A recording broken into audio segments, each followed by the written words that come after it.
नमस्कार साथियों, बहुत बहुत स्वागत है आपका हमारे YouTube चैनल यदकुल रीच सदा चली आई में। एक बार फिर से हाजिर हैं हम। और आज का विषय जो है, जैसा कि आप थंबनेल देख सकते हैं, यादव बनाम सोलंकी। जी हाँ, इतिहास में इन दोनों को एक दूसरे का सबसे बड़ा शत्रु माना जाता है। ये इतने कातर शत्रु थे कि न जाने एक दूसरे पर कितनी बार हमले किए, युद्ध हुआ, भारी रक्तपात हुआ। तो आइए शुरू करें आज का वीडियो और देखें, जानें कि इतिहास में कब कब ये दोनों वीर एक दूसरे के आमने सामने आए। इतिहास गवाह है कि भारत के क्षत्रियों में शुरू से ही एकता और सामंजस्य का अभाव था। इसी के कारण हम देखते हैं कि मध्यकालीन इतिहास में मध्यकालीन युग में कई आक्रांताओं ने भारत पर हमले किए। खैर, वो दूसरा विषय है।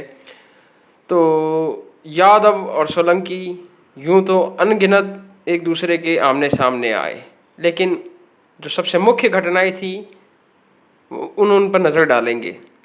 तो सबसे पहले ये दोनों आमने सामने हुए लगभग 9वीं शताब्दी के आसपास।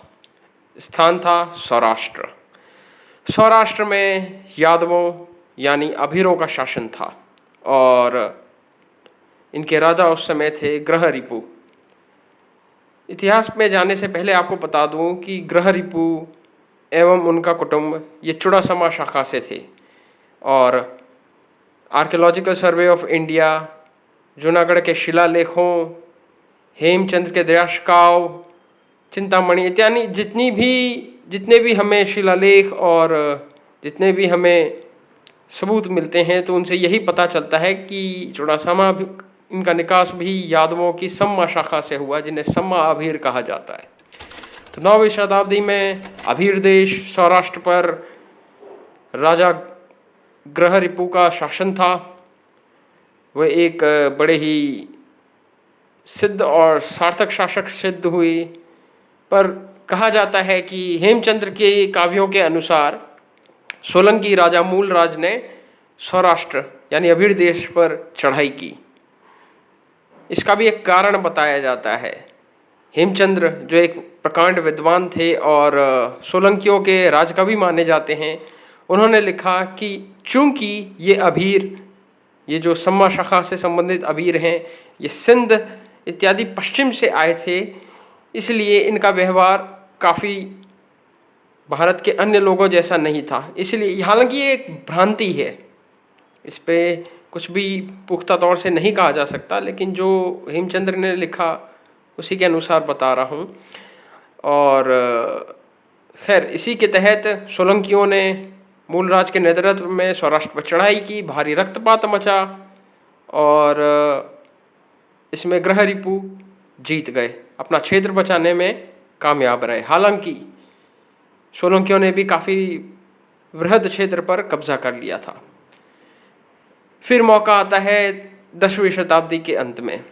10वीं शताब्दी के अंत में अभीरों के शासक थे राजा रादियास। रादियास के समय सोलंकियों के राजा दुर्लभ सेन, इतिहास में इन्हें दुर्लभ सेन ही कहा गया, जो अनिलवाड़ा पाटन के शासक थे, इन्होंने अभीर देश पर चढ़ाई की। फिर से युद्ध हुआ, दोनों ओर के वीर हताहत हुए और अंततः इस बार चुड़ासमाओं को हार का सामना करना पड़ा।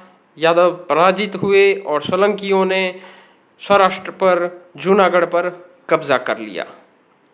इसके पश्चात इतिहास में जैसा हम जिक्र पाते हैं कि रादियास के एक विश्वास पात्र सरदार आड़ीदर बोड़ीदर के, उन्हीं के सजातीय यादव अहीर सरदार देवायत बोदर, जो एक निष्ठावान क्षत्रिय थे, उन्होंने अपने इकलौते वारिस यानी राजकुमार नवघण को जैसे तैसे उनके गांव भिजवा दीजिए। आड़ीदर बोड़ीदर के यादवों ने राव नवघण का पालन पोषण किया।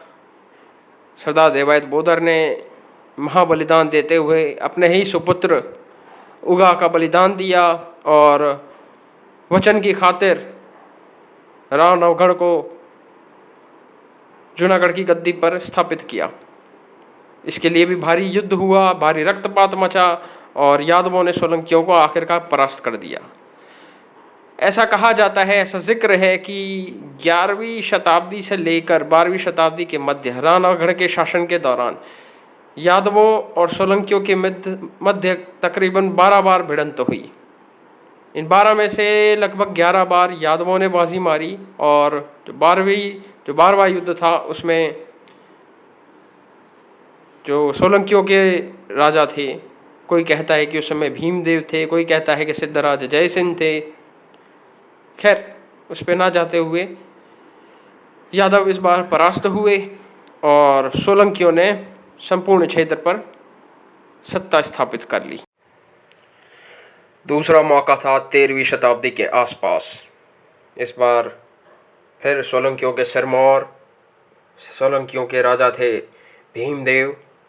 उनके समय दक्षिणी गुजरात पर देवगिरी के यादव राजा सिंगण देव के विश्वास पात्र एवं उनके सजातीय सरदार जैतोगी ने सेना लेकर दक्षिणी गुजरात के क्षेत्रों पर अख्तियार कर लिया था।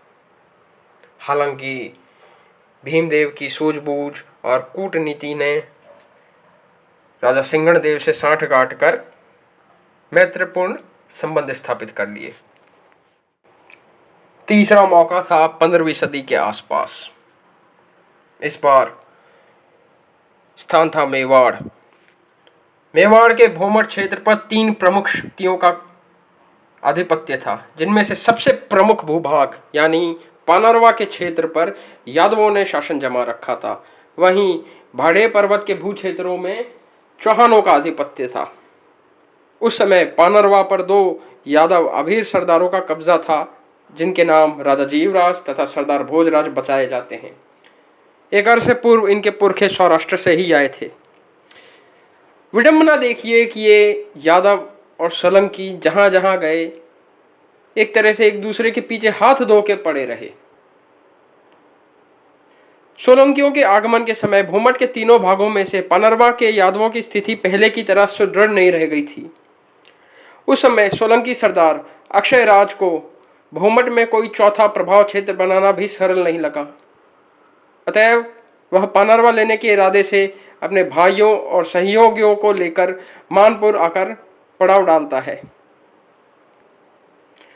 सोलंकियों के उस ओर से आगमन की यादवों को पूर्व में सूचना नहीं मिल पाने के कारण यादव सोलंकियों के आक्रमण से एकदम ही अनजान थे।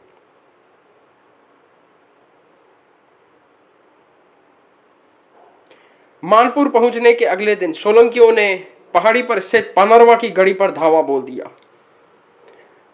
यादवों और सोलंकियों के बीच फिर से जंग छिड़ गई।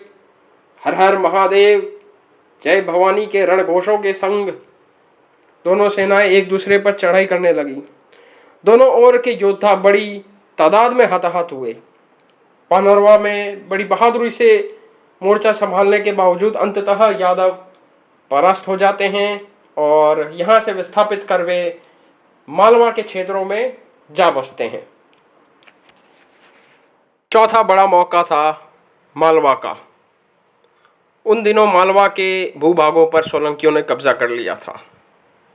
हालांकि विवाद के चलते उस समय किन सोलंकी राजा ने शासन अख्तियार कर रखा था, उस पर ना जाकर सीधा घटना पर गौर करेंगे, क्योंकि मालवा की लोक कथाओं में एक अभीर सरदार, एक यादव राजा का जिक्र मिलता है जिनका नाम जाकड़ा अभीर था। जाकड़ा नाम के इस यादव सरदार ने तत्कालीन सोलंकी नरेश को उसकी सेना समेत हराकर मालवा के क्षेत्रों पर कब्जा कर लिया था। ये चौथी प्रमुख घटना थी जब यादव और सोलंकी एक दूसरे के आमने सामने हुए। हालांकि ऐसा नहीं है कि यादव और सोलंकी सदा एक दूसरे के आमने सामने ही रहे। गजनी के सोमनाथ पर गजनी के आक्रमण के समय सौराष्ट्र के कई अभीरों ने, कई यादव सेनाओं ने सोलंकी राजाओं के संग मिलकर आक्रांताओं का सामना किया।